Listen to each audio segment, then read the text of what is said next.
Hi you guys, welcome back to the Desk Corner and welcome to a new video. In today's video, we're going to be doing a review of the Derwent Drawing Pencils, which is really exciting. I have an unboxing video up already from when I first purchased them that I will link down below in case you're interested in seeing that. But today we're going to do more of like a full-length review and go more in depth about these pencils.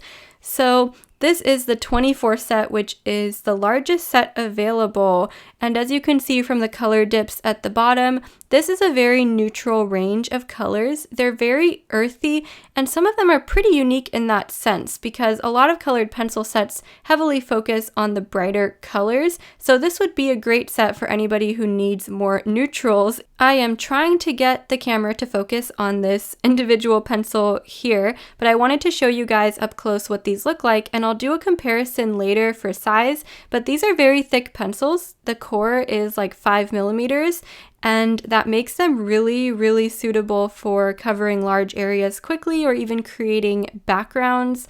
They are wax-based as well, so the feel of them is very creamy and the lay down is really soft.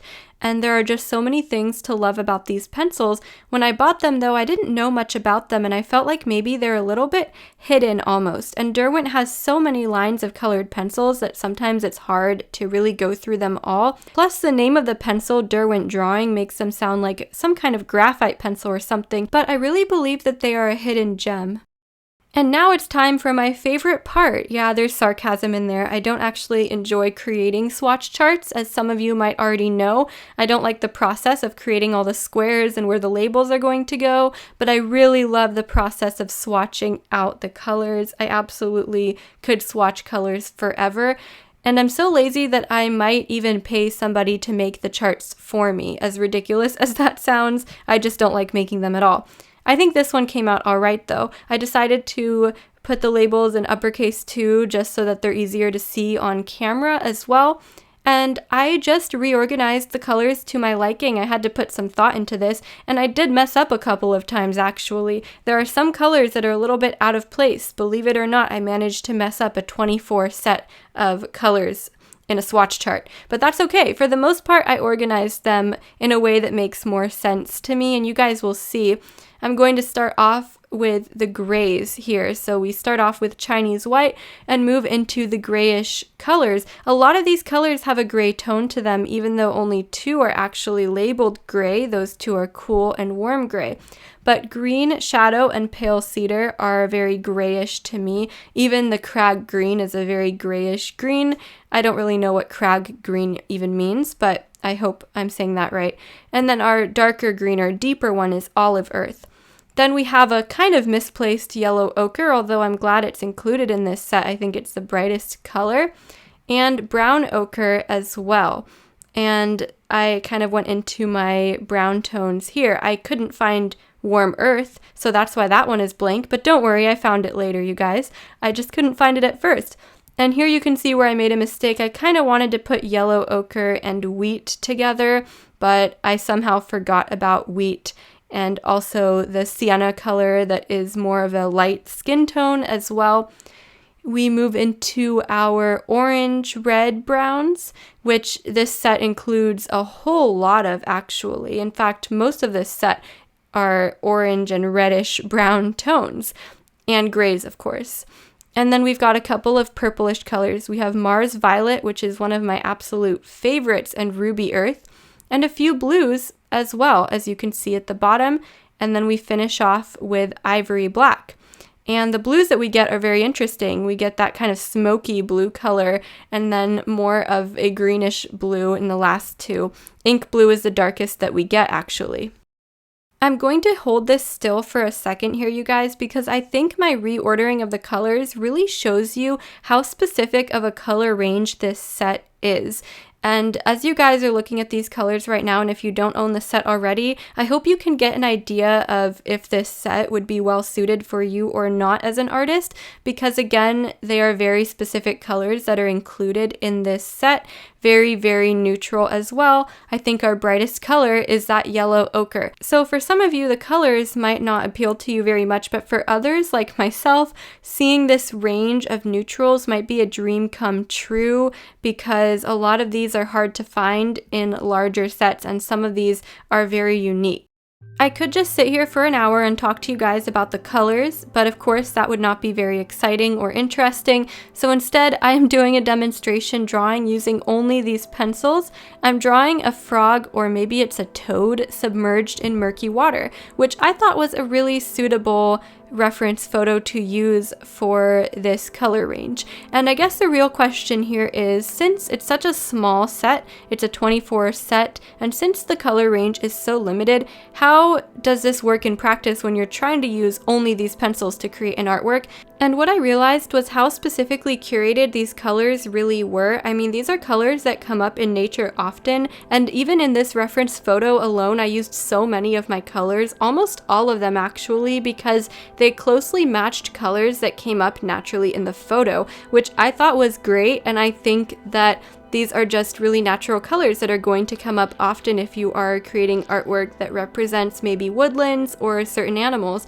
Now, of course, it's not going to work great for your average botanical artwork or animals that have a lot of bright fur patterns or anything like that, so it's a very specific set. But of course you can use them along with other pencil sets as well if you would like to incorporate them in other artwork, even if this color range is too small.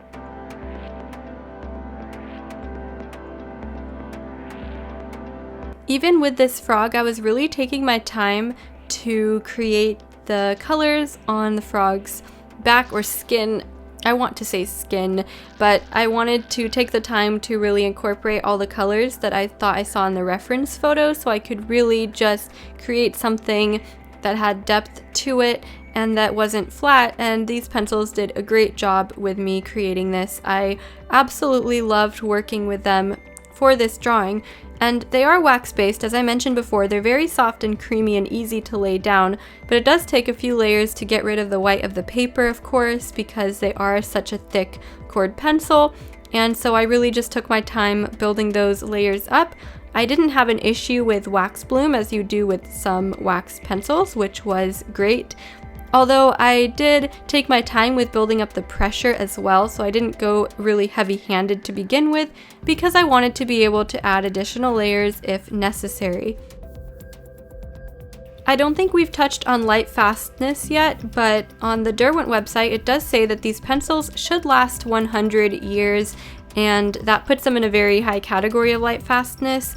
Of course, take what you will, a lot of people like to do their own light fastness tests, and I have yet to try that out with any of my colored pencils, so that might be something I do in the future, but that is what Derwent has on its website. And I think we've gone over most of the other technical things about these pencils. I am not sure how long they've been out for, but I think that this set has been out for quite some time, and I did hear at some point that they started out only with 12 pencils and then expanded to the set of 24. I can't imagine having only the 12. I mean, the 24 set already feels small, but I can imagine that they only included the very core colors.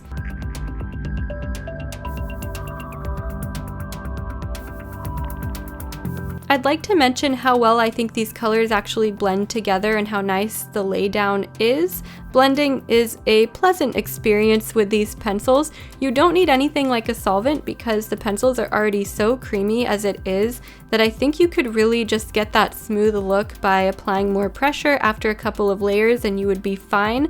So I don't think solvent is necessary with these pencils, and I think that you're able to blend together pretty much all of the colors in this range really seamlessly and beautifully. They just go together so well, and I think you guys can kind of see what I was talking about as I am working more on this frog or toad, how these colors together really make up the core colors that come up in the natural world so often.